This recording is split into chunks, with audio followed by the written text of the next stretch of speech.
we go. Johnny McGonigal, I hope you are bunkered in. This could be the longest podcast recorded in Penn Live history with everything that has gone on. It is Monday afternoon, January 13th, Johnny. We've got a live audience in front of us right now on YouTube, on our Penn Live YouTube page. It's like just bang, bang, bang, bang, bang. Ever since Penn State lost in the Orange Bowl, you go from Abdul Carter to some farewell messages from Jalen Reed, Devon J. Thomas, and everybody of that variety who's out of eligibility that's going to the draft. But now we're kind of getting into the nitty gritty with 2025 decisions, and they're good ones for Penn State. We're going to hit on Nick Singleton, Kaytron Allen, the big news of the day, the star running back duo, both coming back to Penn State in 2025. The other one, Dane Brugler, who obviously you've spoken to plenty in the past before, Johnny, reporting that Drew Aller, who had said he was going to come back, but probably keeping his options open for the NFL if he had a great playoff run. He is officially going to come back, according to Brugler. And then Tom Allen, defensive coordinator, is close to a deal with Clemson to take a quote unquote lateral move away from Penn State. James Franklin usually likes to avoid those, but in this case, we'll dive into that and what it means and why it might have happened. And then there's some transfer portal stuff too. Less than 24 hours after Penn State finished up the Orange Bowl, they added Texas A&M offensive lineman TJ Shanahan. They've added on Saturday Owen Wafel from Michigan, defensive lineman. And then on Sunday, they re-added a familiar face in the form of King Mack, a safety who I have a lot of thoughts on that one. And he was an interesting guy before he left and eventually came back. So we're rocking with the live audience here, Johnny. Just wanted to say hello and give a little primer as to what we're going to dive into today, but it's going to be a long one. I'll keep an eye on, we got the chat popping off already. I'll keep an eye on that as we go through. But Johnny, is your head in one place right now, and how we feeling?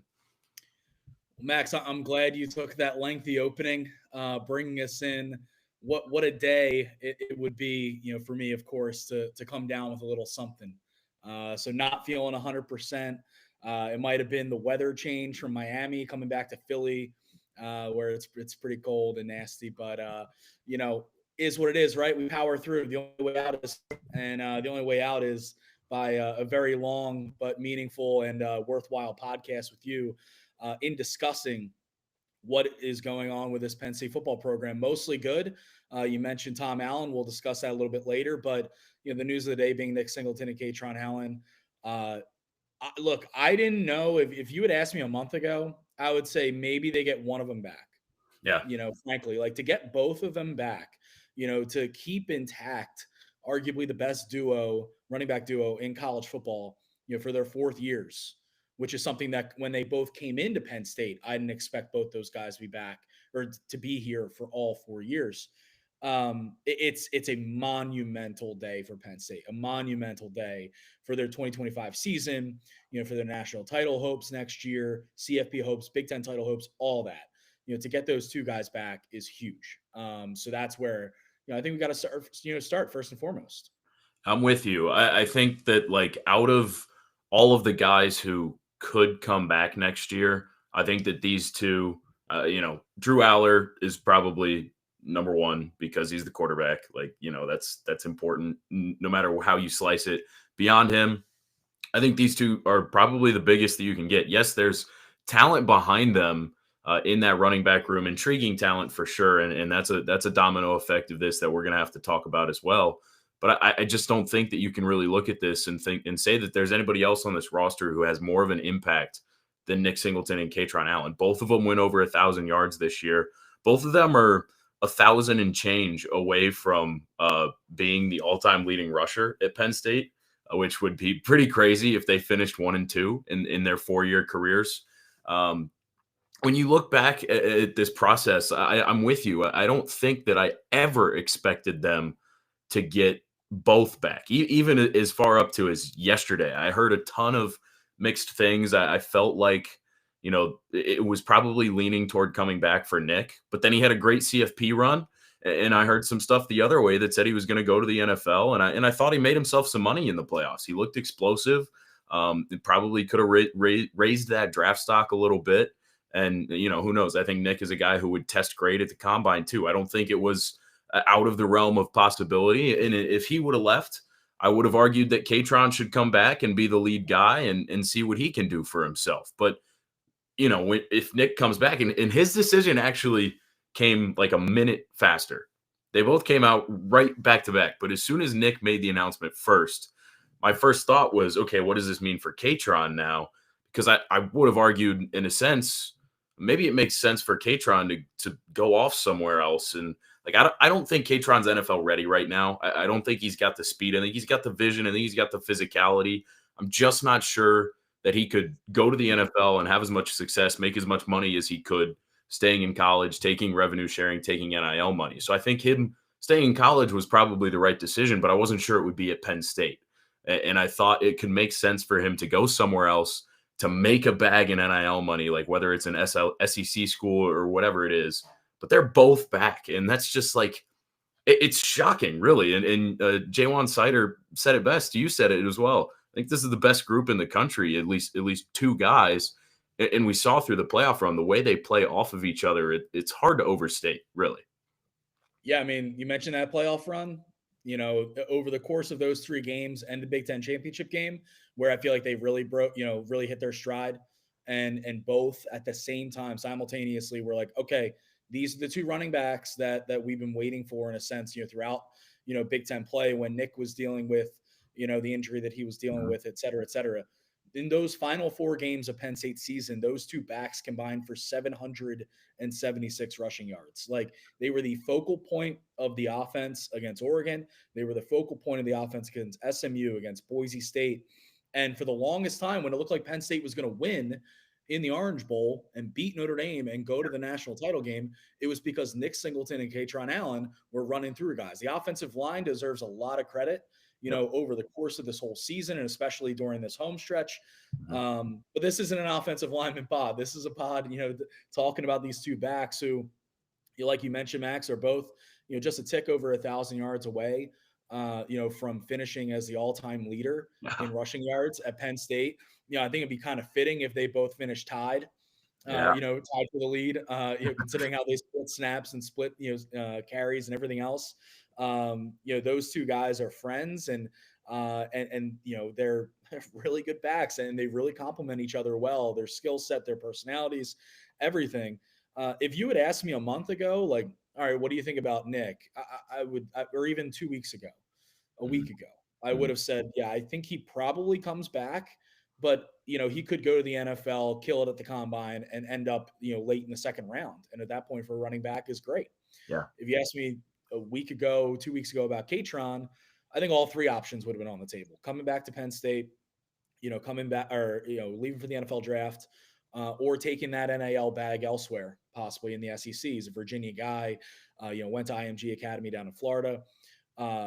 We talk about those 2 guys making money for themselves and playing well in the CFP. Perhaps Kaytron made some money for himself in the CFP at Penn State. Yeah. In terms of how they value him, and in terms of what he's going to be getting next season. Because, for as good as Nick was, and he absolutely was over the final month of the season, like, the way Kaytron came on, I thought impressed me even more. It might have been the most impressive thing to come out of Penn State's CFP run, outside of, Abdul Carter doing Abdul Carter things. Right. Yeah, I totally agree. I think there's still a level of surprise for me, even a couple hours after the news came out. But I love that you said, I hope that or it would be fitting for them to finish tied for first all time. I'm sure of it that James Franklin would try his darndest to make that happen.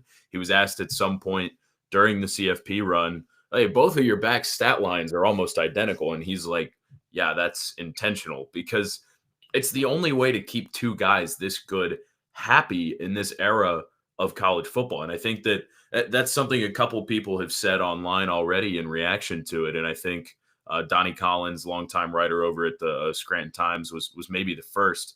But you really have to give Penn State a ton of credit for this situation, and specifically James Franklin for this particular situation of being able to keep both guys happy.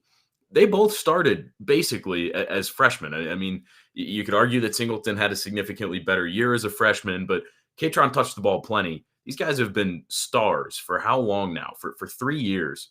To have two guys that could start on basically any program in the country, minus a few exceptions. I mean, like obviously Ohio State's got really good backs. Notre Dame, we saw a great one in Love in Miami, but both of these guys could start at probably upward of 80% of the schools in the country. And to keep both of them, you think more than I also think more than 80%. I would say like 98%. Yeah, Like yeah, they I would be agree. back. I'm covering my butt. That's all. I'm I just know. covering my butt for somebody to come after me. But I agree. I think that these guys could start at all but maybe 5 to 10 programs in the country. And to be able to hold on to them for 4 years is a testament to how much guys in that locker room love Jaywan Sider, first and foremost. He has been, I think, I'm not sure that there is a more impactful assistant on James Franklin's staff. Maybe Terry Smith, because he's been here for so long and has done great things on the recruiting trail. But when you think about how close Jaywan Sider got to leaving at one point, to taking another job, to being in this position now where it seems like he's kind of like Terry Smith, where he's happy to be at Penn State under James Franklin and be a position coach for the foreseeable future, maybe forever, and is really grooming some of the best backs in the country year after year with all these guys. And Penn State's done it for how long now? And I think Sider is the point man for that. I think James Franklin, for the culture he's built at Penn State, is key in that too. But this is really it's a rarity. And I don't think that this is it. I think there are going to be other guys who have chances to leave that are going to come back this year because Penn State has the structure and the framework to support people wanting to come back. And it's not just money. It really isn't. Yeah, no, and one other one that we haven't discussed yet, but worth mentioning, Zane Durant, stud defensive tackle who I think was one of the most underrated defensive players in college football this year. Like the stats back it up, 11 tackles for loss, third on the team behind Abdul and Denai. But you just flip on the tape and how explosive and disruptive that guy was and is, and getting him back is huge for that defensive line. But following up quickly, Max, on your point about Jaywan Sider, which is 100% correct. Yeah. How he has managed that running back room, how he is recruited, how he has just flourished and blossomed and thrived in that role as Penn State's running backs coach is a massive reason why Penn State is in this position right now where it has the best running back duo in the country going into next season. But you also gave credit to James Franklin, and I agree with that as well. And for almost another reason, because we've talked about Sider and, him possibly getting another job somewhere, right?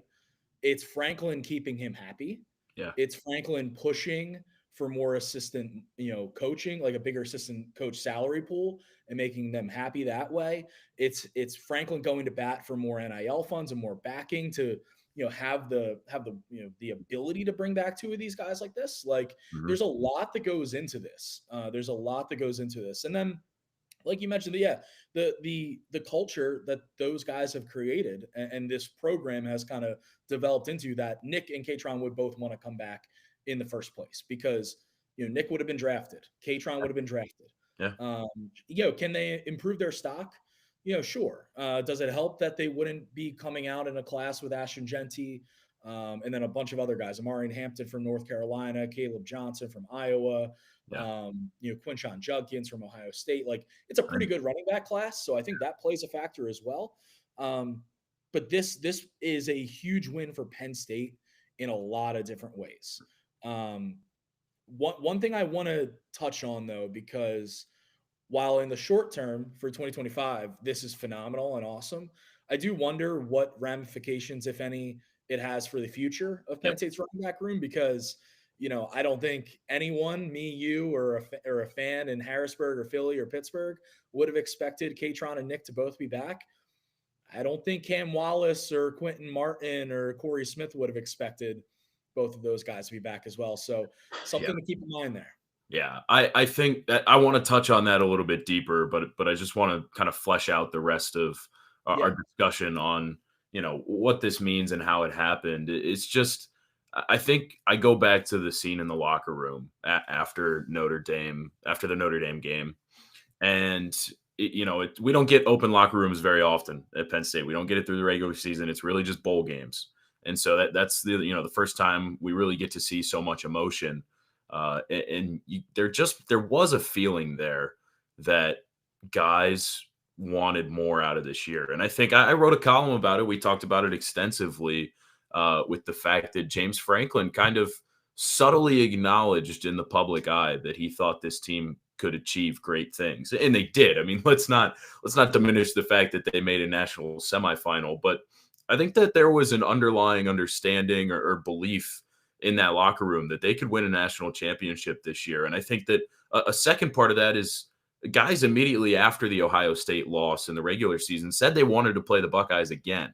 Like, that's not a thing that usually gets said right away, but I think that this program is tired of being called little brother to Ohio State. I think that they realized this team had the goods to do it.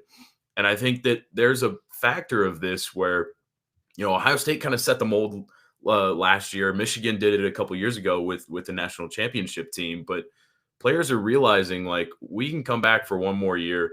NIL is a factor in making it not such a rash decision that's played fully off of emotions. We can come back and we can go win a national championship. Michigan did it. Ohio State did it. Think about a guy like Jack Sawyer, JT Tuimoloau, Travion Henderson. How many guys at Ohio State and this year's team did it? I think Penn State feels that way. And I think the scene in the locker room after the game kind of confirms that for me. And I just think that this team wants to do something special. Nick Singleton has said how many times that 2022 recruiting class had a group chat before they came to campus. And they said in that group chat, we're going to win a national championship. They haven't done it yet, but they want to. It's important to them. And so I think that's the genesis of all of this. And then you add in the fact that NIL means they can still make money right now. And foregoing the NFL isn't, unbelievable. I think that's where this boils down to. Yeah. And, speaking of the scenes in the locker room after the Orange Bowl in Miami, when I was walking around, I was there, for a brief time before, Nick Singleton, Drew Aller, and James Franklin went out the locker room into the media room for their press conferences. And, I was writing about Drew. And so I'm like, all right, I'll leave the locker room. I'll go talk to these guys and then come back. But as I was walking out, Nick Singleton was walking out. And he goes and stops at Andy Kotelnicki and gives him a hug. He comes up to him and gives Kotelnicki a hug. And Kotelnicki says like a million times in that hug, I love you. I love you, man. I love you. And I'm like, is this a goodbye, I love you? Or like, did Nick just whisper to him being like, don't worry, we'll get him next year, and be like, I love you, man. Like, you're coming back. Let's go. Like, I couldn't tell. Yeah. Now I think we have our answer. Yeah. But yeah, I mean, for those guys, winning a national title was and still is a goal. And for that 2022 recruiting class that had Drew in it, Nick, Kaytron, Abdul Carter's off to the NFL, but like, who can blame him? He might be 101. Yeah. Zane Durant was a part of that group. Deni Dennis Sutton is a part of that group, and his decision is still outstanding right now. Don't know if he's going to come back or go to the NFL. Wouldn't blame him either way, honestly. But him coming back and being the star, after nationally at least, people who don't pay as close attention to the program being in that shadow of Abdul, coming back and starring in his absence, I think would go a long way in terms of him solidifying his place as a first rounder. We'll see. But this is a group that still has a lot to it. And they're going to enter next season with a two-headed monster at running back, ready to push on and try to win the Big Ten and try to win a national title. And that's what this is really all about. Yeah, I think I'm curious too, the next time we get to talk to James Franklin about this roster retention and kind of what went into it, because I've said it before. I'm not sure that I've said it on a podcast, but I've said it in private conversations and I've heard it from a few people. I don't think Penn State is similar with the 12-team playoff. I'm not sure there's another program out there that is better positioned to benefit from the addition of revenue sharing in college football than Penn State is, because James Franklin's been candid about it. Penn State's NIL has been behind and still was in the 2024 season compared to some of the national powers like Ohio State, like Michigan, like Oregon, et cetera, et cetera. But when you introduce revenue sharing to a program that's in probably the second best conference in football, I think this year was the best, but generally considered the second best conference in college football. One of the powers that's bringing in the most money. Consider the fact that Penn State is bringing in money every year with top 10, top 15 ranking, top 5 over the past couple years. I don't think that there's another program that benefits more. So with that coming, that opens up a little bit more of what Penn State can do in terms of retention, in terms of keeping players happy. So I think that's a factor in this as well that might go a little bit overlooked when people just say, "Oh, it's NIL dollars coming," which it is. That's part of it. But I think that there's just a lot of layers of this that sets Penn State up great for the future, similar to the way that James Franklin has built his culture of the column I wrote of the way they approach a season and the way they really handle business at every turn. Yeah, and specifically with the portal and how they handle business there, it's always been plugging gaps, Yeah. and filling in where needed. Now, the most obvious gap after the Orange Bowl is and after the Peach Bowl last year, and after the Ohio State game this past season, and really whenever Penn State plays a big game is the wide receivers. And so, not saying none of this matters. Yeah. If they can't get production out of the wide receiver room, but we've seen now time and time again over the last 2 years what happens when Penn State plays a big team, and they have those backs. They have Kaytron and Nick, and they have an offensive line that can move people. Yeah. They have a Tyler Warren this year who can do it all, and they won't have him next year. Mm-hmm. But they've got to help the passing game. They got to help Drew Aller out. Drew Aller has to develop. Yeah. He has to develop, a good bit. I mean, I thought that, his progression this year was great. Like, he made strides this year, undeniable strides in a lot of different facets, but he's got to grow, and the wide receivers got to get better. And so you talk about the portal in adding Kyron Hudson from USC, from adding Devontae Ross from Troy. We saw a couple defectors already this morning at the wide receiver position. Wouldn't be surprised if there's more. Guys who aren't contributing in that room. So Penn State has to get that sorted out. They've got to improve in the passing game. But what helps a lot is when you have Nick Singleton and Kaytron Allen in the backfield, that defenses have to respect them. And they have to, they fear those two guys taking over a football game. Mm-hmm. And that helps alleviate a lot of stress on the passing game, or at least it should, 9 times out of 10. Yeah, well, and you're only losing one starting offensive lineman this year. Conceivably, you're only losing one starting offensive lineman. I'm not sure that there's anyone else on that group that really could necessarily leave for the NFL draft or nor should. That's not to say that there aren't talented guys there. I mean, Vengi Ioane, Nolan Rucci, Drew Shelton, those guys will all be NFL draft picks in the near, not so distant future, I think. Anthony Donko, too, who was hurt. But they're all probably coming back next year. The only guy you're losing is Sal Wormley. Nick Dawkins is kind of on the fence, with he does have a year left, probably could get drafted this year. But at most, you're losing 2 guys, and there are names behind them to replace him in the shape of a Cooper Cousins, in the shape of a TJ Shanahan via the transfer portal. Things are shaping up really well up front and in the run game for Penn State. There are obvious questions still, which we've talked about and we'll continue to talk about. But just to wrap up the talk on running backs quickly, Johnny, you said it. I think that there's some level of concern now not concern for the future, but concern personally for some of the guys who are in that room behind Singleton and Allen. And I think that the best way to look at it, in my opinion, is from a numbers perspective. You had 5 running backs in 2024 touch the ball in some significant capacity. Whether it was, developmental reps in garbage time, whether it was RB3 stepping up in an injury situation, there were 5 backs that were in that category. Nick Singleton, Kaytron Allen, Cam Wallace, Quentin Martin, and Corey Smith. Wallace obviously got hurt, which kind of opened the door for the other 2 guys to touch it a little bit more. But if you use that as a baseline, say there's got to be 3 to 5 running backs that are capable of playing next year, but there probably won't be more than 5. They're bringing in 7 7 running backs into the room next year as it stands right now, with the addition of Tyke Hayes and Jabri Wallace-Coleman in this freshman class. The math just doesn't work out because Cam Wallace is going into his 3rd year. He's coming off that injury, so if it's his choice, maybe he wants to stay at Penn State where he might get a little bit of better rehab than somewhere else. That's a factor. Or it's Quentin Martin and Corey Smith who are going into year 2 and say, there's still not going to be carries out there for me right now. And there's guys coming behind me who are going to be nipping at my heels before too long. So, I'm not reporting something here. I'm just saying by prediction, I think you probably see at least one of those guys leave via the transfer portal, whether it's now or in the spring. Yeah, I would agree with that wholeheartedly. So the math just isn't mathing. When you consider 7 scholarship running backs. I mean, and it's both from a keeping guys happy standpoint, and if you're Penn State, if you're the coaching staff, you got to manage these scholarships. Now I know NIL helps that, maybe a guy isn't on scholarship, but he's getting paid through NIL and whatever. But you have an 85 scholarship limit, 105. Or 10. I'm sorry. Yeah, with the new limit, it's different. But point remains: are you going to allocate 7 to running back? No.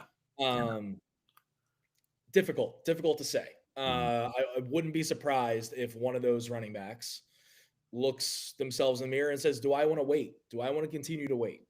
Because Quentin Martin, Corey Smith, Cam Wallace, those guys were sold when they were recruits. Yeah, we got Nick Singleton. Yeah, we got Kaytron Allen.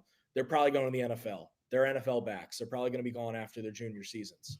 When we were seeing what Nick and Kaytron were doing as freshmen in 2022, I penciled both of those guys in as draft picks in the 2025 NFL draft, and now they're not. So if you're those running backs, what are you saying to yourself?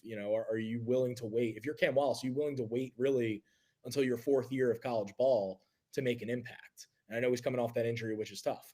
If you're Quentin Martin, who was the best player in the state and one of the best running backs, if not the best running back in his class, are you willing to wait until your 3rd season in college ball, to make an impact? I mean, that's not necessarily what those guys signed up for, frankly. No. And it's not really their fault if they enter the portal. I wouldn't be surprised, and I wouldn't blame them. I think they've got is it a day or 2 more with the 5-day extension post CFP? Yeah. And then they Saturday, Sunday, Monday, Tuesday. So so they would have to act quick if they wanted to put their name in the portal for the winter. If not, it would have to come in the spring. Yeah, I agree. I don't think it would be surprising to see it happen in the spring. To let that competition kind of play itself out between a couple of those freshmen and the sophomores. If one of those freshmen emerges as your RB3 or 4, depending on how Cam Wallace progresses, maybe one of those other guys says, well, it's time. Or, I don't think Penn State would be readily willing to part with one of the freshmen they bring in. Jabri isn't even on campus yet. Tyke's the only one. But if Tyke gets there and doesn't develop right away, maybe he's the one who sees the writing on the wall. It's just, I think somebody's gonna end up leaving. But it's an unfortunate thing because I don't think Penn State particularly would want to part with any of these guys. But it's just a numbers thing. It's how this game goes. So yeah, I think that kind of wraps it up on the running back front. I think this roster construction for 2025 is really fascinating because Penn State has 6 pickups in the portal right now. They're all at positions of need. They're all guys who you could reasonably expect to contribute right away next year. I think they're probably still going to be looking to add at the defensive back room. They've had a couple guys on campus at those spots. They lose Jalen Kimber. They lose Cam Miller to the portal. I think that's one. I wouldn't be shocked to see another wide receiver added probably at the end of spring, but then that's kind of, a question mark as to whether they have enough time to get, up to speed in the playbook that already reared its head once before with a receiver that one of our coworkers, one Joe Hermit, has some thoughts for. But Max, I'm going to interrupt you. What else happened? Dennis Sutton is coming back. There we go. That Let's talk about it then. Let's Sure. talk about it. Hey, you know what? You know what's great? So, a little inside baseball for all of our podcast listeners, for everyone watching on YouTube right now. So, this was before the Notre Dame game. Me, Max, and Bob Flounders. We ended up having a mini draft. We created a list of guys, Yeah. who would have NFL draft decisions on their hands, or the guys without eligibility who would still put out a statement and thank the fans and thank the coaches and all that. Hmm. We had a mini draft as to who is pre-writing all of these and who is handling all of these. Bob got denied. So He did. Bob is handling that while we are going to talk about it. I love it. This is great podcasting. I just checked my phone just to see what time it was, and in my head I'm like, I'm going to look like Adam Schefter when he's on TV, like typing away. Yeah. And then boom, like denied. Dennis Sutton decides to come back. All right. I had been looking, kind of casually every now and then. It was half for Deny to announce his decision. It was also half to see the inevitable. The Cubs have been told they're out on Roki Sasaki because I'm waiting for it, and it's going to make me really sad. But it was more importantly for Deny Dennis Sutton and Yeah, of course. back. Of course. And I think he'd be the best edge rusher in football next year. Like, I think we were just talking about roster construction in the way that this 2025 group is shaping up. This is a huge one because Abdul Carter was never coming back. Like, let's just put it plain and simple. He was never coming back when you have a draft grade like that, nor should he. But with the revenue sharing that we talked about, with the NIL stuff that we talked about, the improvement that Penn State has seen there's incentive for guys to come back and go win a national championship. Deny clearly has seen that. And I think this is an interesting one because I'll be able to talk about it a little bit more now that this has come out. Deny in the locker room after the game was as upset as anybody in that locker room. He really was. I walked in there, he was meeting with Chop Robinson, who was at the game. Obviously, he plays for the Dolphins, so it wasn't exactly like he had to leave home. But he was in the locker room and he was talking with Deny. Obviously, they played together too at Penn State, and Deny was just completely distraught and being consoled by Chop. And I really, like you said, with Singleton and Kotelnicki, I didn't know if it was this sucks, it's my last time here, like I don't know what I'm gonna do now, or if it was like this hurts so bad, I'm gonna make sure it doesn't happen again. And so now we have our answer. Deny is back. He joins Max Granville, Eni White, the transfer from Texas A&M, at that defensive end spot, and Zane Durant at D tackle, Wafel, the transfer from Michigan at D tackle. And I think when you really put the pieces together, this should be, again, one of, if not the best defensive line in the country next year. Yeah, I mean, when you bring back Deny Dennis Sutton, a former 5-star prospect, and for a reason, like Max, I was writing about Abdul Carter the other week, and I was writing about the 2022 recruiting class the other week. Ahead of the Notre Dame game, or no, maybe it was ahead of the Boise game. It was basically about what we talked about with that 22 class and their goal to win the national title and like all that. So I'm looking back at the signing day press conference that Franklin did, and it was on December 15th, 2021. And he wasn't even asked in that press conference about Abdul Carter. But you know who dominated the questions was Deny Dennis Sutton, because he was the 5-star and all of that. But the way that their careers have gone, it's like in terms of attention, in terms of pub, in terms of all that, like it's gone to Abdul. And Abdul moving to defensive end this year, puts them a little bit more in direct comparison with each other. But Deny Dennis Sutton has a massive opportunity, in his senior season in 2025 to become that guy. Like we saw in the Notre Dame game, highest graded player in the game, the interception, the moment that he had there, and the plays that he continued to make along the defensive line. Like he is a first round guy, like a first round talent. Absolutely. And he has an opportunity now to come out here and dominate and be the next, be a top 10, top 15 pick. Like that's his ceiling. Like he has the opportunity to do that. The sky's the limit for him in terms of, his build, his talent, the work that he's put in. That injury he had midseason that derailed it a little bit. Stay healthy, man, and you're a firm first round pick next year in 2026. Yeah, he's a little bit different than Abdul Carter. He's a bigger body. He's a little better in the run game. He's not just a pure pass rusher. He's a great pass rusher. He is very good, but he's a little bit different, a little bigger body. We saw that play that he made against Notre Dame, the interception, and I was talking to guys in the locker room about it. They're like, that's maybe the best play that I've ever seen when you consider the size of the guy that just made that play and the amount of leaping that he had to do to get it. A shout out to my roommate, Seth Engel, as well, for saying, go look at the pinned tweet on Denied Dennis Sutton's page. It says from March 8th, 2022. That was right after he enrolled, right? Or right before he enrolled. I think it would have been right after he enrolled. So a couple months. And it says, I will be the best defensive end in CFB.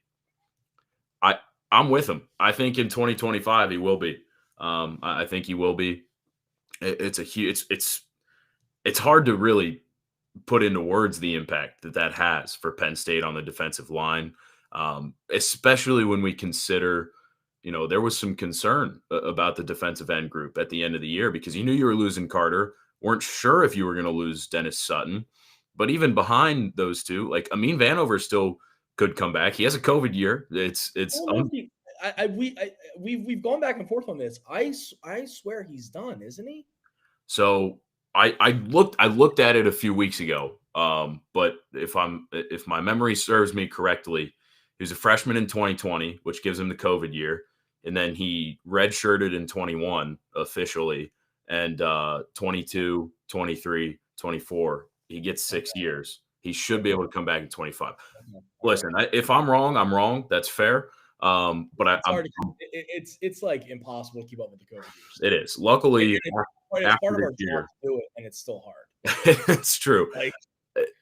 The last time I looked, and I did pretty thoroughly look, I think he and Smith Vilbert officially should still be able to come back at defensive end. And if even one of those guys comes back, paired with the promise that Penn State staff sees in Max Granville and Jalen Harvey, Malachi Williams, all those guys, this group is once again a strength when we thought for a second it could have been a weakness, especially Zariah Fisher too. Zariah Fisher. Yeah. That's one. I mean, that's just a complete unknown at this point. He's gotten great reviews for a while from the coaching staff, but then he hasn't played in a long time because of injuries. So, if he's able to get back on the field, if he does come back to Penn State, he's a wild card. He could help a ton, or he could be nothing. But I think especially Amin Vanover, if he has an extra year, he's a guy who should use it and become kind of the DDS to Abdul Carter's, that's how I wanted to say that. The DDS to Abdul Carter's DDS is where I was going with that. Yeah. Because Deni will be the main man next year, and then you get the guy on the other side that could be really good if Vanover can, which I think he can. I could be wrong, but I've looked. I'm pretty sure he can. He should, and he would be great because I think he's one of the more underrated players on Penn State's roster, especially for the way he played down the stretch. But defensive end, I don't think there's any way you can cut and you can slice it and say that this won't be a strength next year. Johnny, while I stop rambling and let you go, I'm going to look at Amin Vanover's bio and figure this out. I was going to say, you should just sit here silently while you figure it out. No, don't do that. No, so I've seen I've cross-referenced it with Greg Pickle from On3, who's a friend of ours. Mm-hmm. He posted something on Senior Day, and it was like a list of guys who were walking on Senior Day, and he had them separated into sections of seniors who don't have any eligibility left or guys who do. And Amin was under the no eligibility, and that tracked with what I thought. Okay, so I think I've got it figured out. So he only played in 2 games as a true freshman. So technically, he preserved a red shirt, I believe, because the 4-game rule came about before that. So he should have redshirted in 2020, but then also gained the COVID year of eligibility, unless those things are mutually exclusive and you can't take both in the same season. But I'm genuinely like, that's a question I don't have the answer to. But we'll figure it out. We'll figure it out. Maybe it might not be by the end of this podcast, but by time week 1 rolls around, we'll figure it. Yeah. No, and on really like just how big of a piece he is, because you talk about what Penn State will and won't have at D end, a D tackle on the interior. Zane Durant coming back, but they lose Devon J. Thomas. They lose Keziah Izzard. Hakeem Beamon leaves the team before the regular season ends. So on the interior, that depth is affected. The talent is affected by who's leaving. And to have Denai's talent on the outside, be able to take pressure and take attention away, from what those interior guys, specifically Zane, can do. And then also be a leader in the room, stepping up with his voice. Like, that's something that he's going to be tasked with doing. And I think he's going to be open to doing that. One guy to mention as well on the edge is Anai White, the transfer from Texas A&M, and he's a bit of a project, but if he's able to provide you something, in 2025, like, that'd be big as well. But Denai and Zane Durant are going to anchor this defensive line next season. And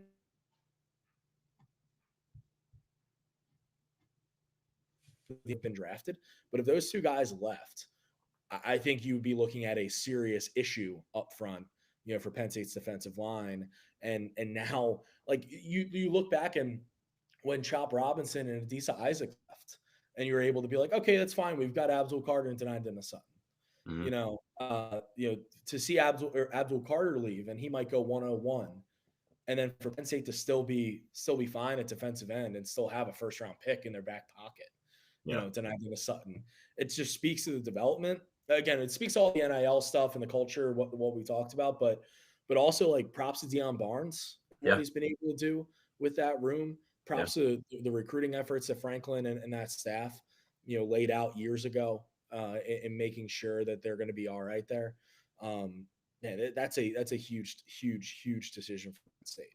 Yeah, like the four guys that were on the edge, the will they, won't they, were Nick, Kaytron, Denai, and Zane. I thought were those four. Yeah, and the fact they're getting all four of them back, like, speaks volumes what this team is, what the locker room is, the culture, the NIL improvements. Like, this is a huge deal. Yeah, it's just hard to put it in words. I know it's our job, I know that's what we're trying to do now as we enter minute 45 of this podcast that probably has another hour of stuff worth talking about. And we're not gonna last that long, but I'm pretty sure we could. Somebody in the comments has said Alonzo Ford probably comes back, and I think I don't know where his eligibility is at, because I've looked at it before. It's confusing with his transfer as well. I think he started in 2020. But he should realistically be able to get a medical waiver too, because he's had a couple of season-ending injuries now. So if he comes back, that's a guy who Penn State viewed as a pleasant surprise on the front and really was pretty good. If he can come back and help you, that's good. To make your brain hurt a little bit more, Keziah Izzard is in the same situation as Amin Vanover, where they've both been here since 2020, but they should have redshirted in 2020. So if that works, where they get the COVID year and the red shirt for 2020, they could still come back. That is, he's another guy in that string. But yeah, Zane Durant, Denai Dennis Sutton alone are good enough to make the rest of it almost not matter. Like, they're that good. It's that huge. When you look at the rest of the roster right now, the only guys that have NFL decisions to make. Transfer portal is a whole nother beast, and I think we'll have to answer all that on another podcast. But when you look at guys who have NFL decisions to make, I think the only one really that you have left that has some significance, that has maybe a will they, won't they, is Kobe King. And it's an interesting situation because I think he's a damn good linebacker. I think he's great in the run game. His leadership is second to none. I think that this is a thing that probably hasn't been put out there before because it just really wasn't that important in the moment. But when we walked into the locker room, we had 20 minutes in the locker room post Orange Bowl, and it was a tough scene. I mean, like I said, everybody was pretty beaten up. Obviously not a lot of guys really want to face the media at that point, but Kobe King stood up and he walked to the center of the locker room and he says, "Who wants Kobe King? Like, come over here. Anybody want Kobe King? I'll talk to you." And I think that it's just such a sign of maturity for a guy to step up and wear that for the people around him. He's really impressed me throughout his years. I think he's a guy who could benefit from coming back another year.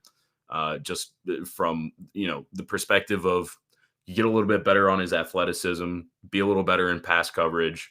But as far as being a linebacker in the run game goes, there aren't many that are better than him. And so he's one that still has a decision to make. But really, Penn State has won almost every decision so far for 2025, and it's really impressive. It's really impressive. Yeah, one quick thing to add on Kobe is, he saw, like, not to be mean or anything, but like, Right. he saw firsthand what happened with Kalen King, his brother, Yeah. who, probably should have come back.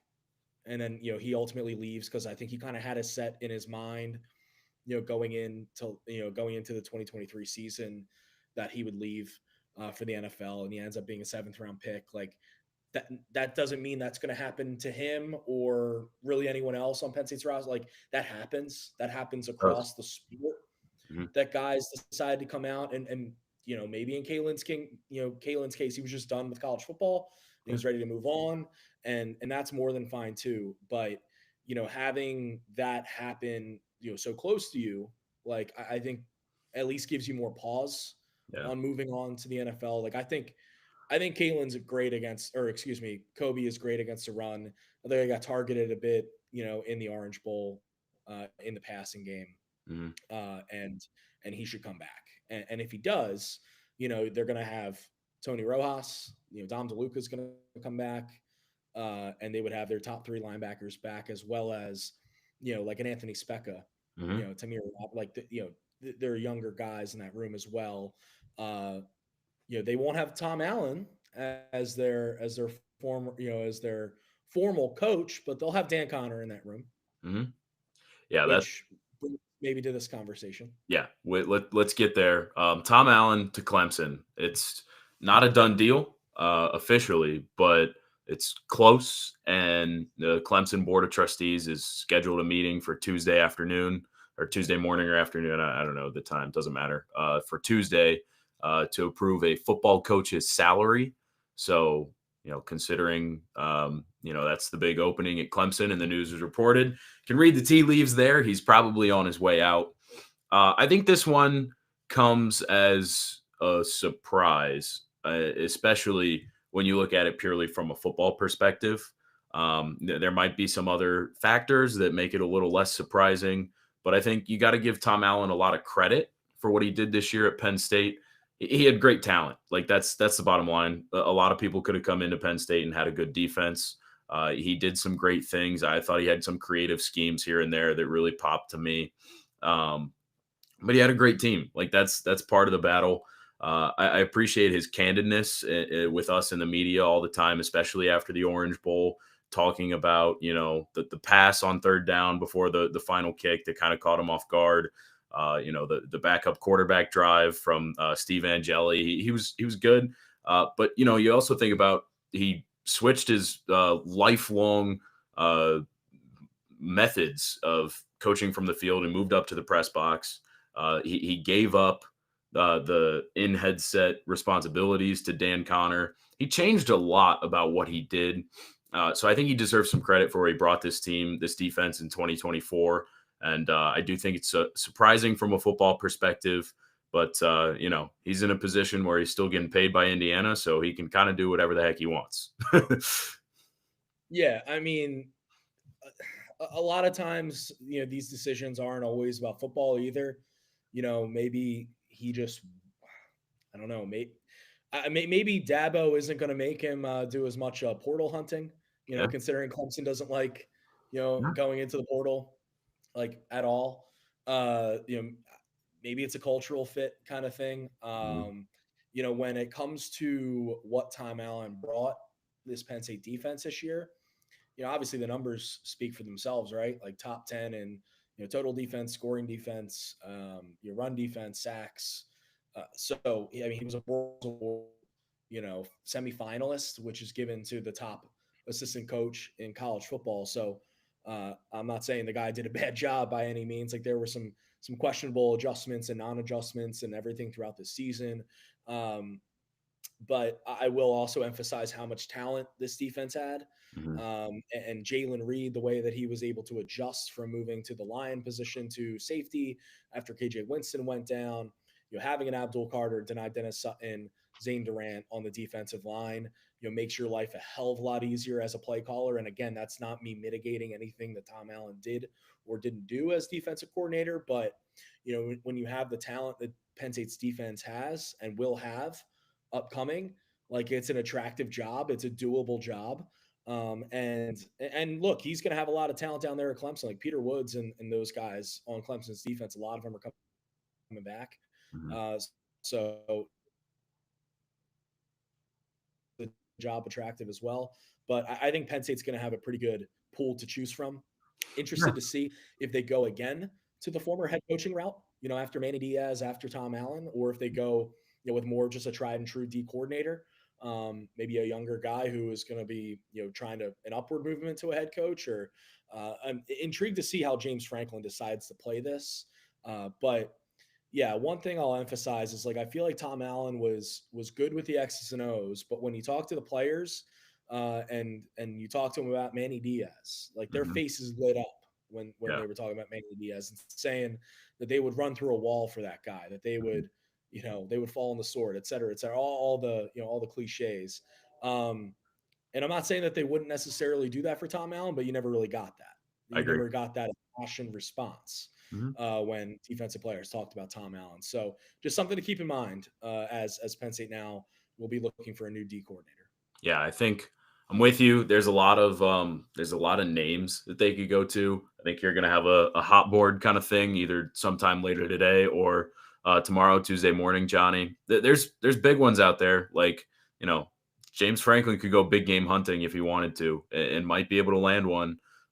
They've got just from like a purely outside perspective, the guy they just saw is intriguing a candidate as possible that I'm sure will at least get a phone call. Al Golden over at Notre Dame. Not sure that.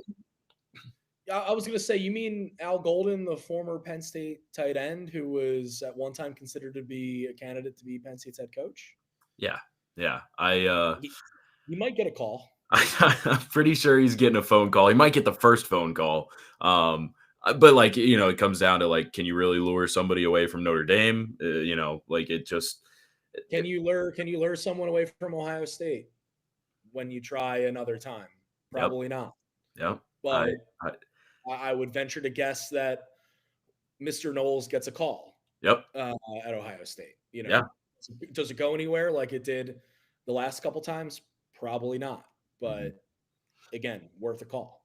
Yeah, exactly. I do think that James Franklin will continue to try and follow the former head coaching route, or at least a guy who has head coaching designs, because he was pretty open about the Andy Kotelnicki, having interviewed at West Virginia and saying at one point, even like kind of in a proud manner, like my DC was a head coach one time, my special teams coordinator was a head coach one time, and my offensive coordinator is going to be a head coach soon during the playoff run. So like, it's not a thing that scares him that he's losing candidates. I actually think, if you look at it, if you're James Franklin, I think it's a good thing to have your coordinators become head coaches often, because it means that it's an attractive job that guys are going to want to keep taking. So I think it's a good thing. I think he's going to continue to go to that well. Al Golden, because of it's not just that he was also a head coach one time. I think that makes him as intriguing a candidate as there is. Like I said, not sure it's one that they could really pull off, but it's out there. I think you mentioned his name though. The most important part of this defensive piece moving forward, with the Tom Allen departure, is Dan Connor, because he ended up being the one who was on the headset for Kobe King, Tyler Elsdon, whoever was on the field making the plays. He was the one on the headset midway through the season, and not Tom Allen. He was also very involved during practices with the linebackers, even though Tom Allen was officially the linebackers coach.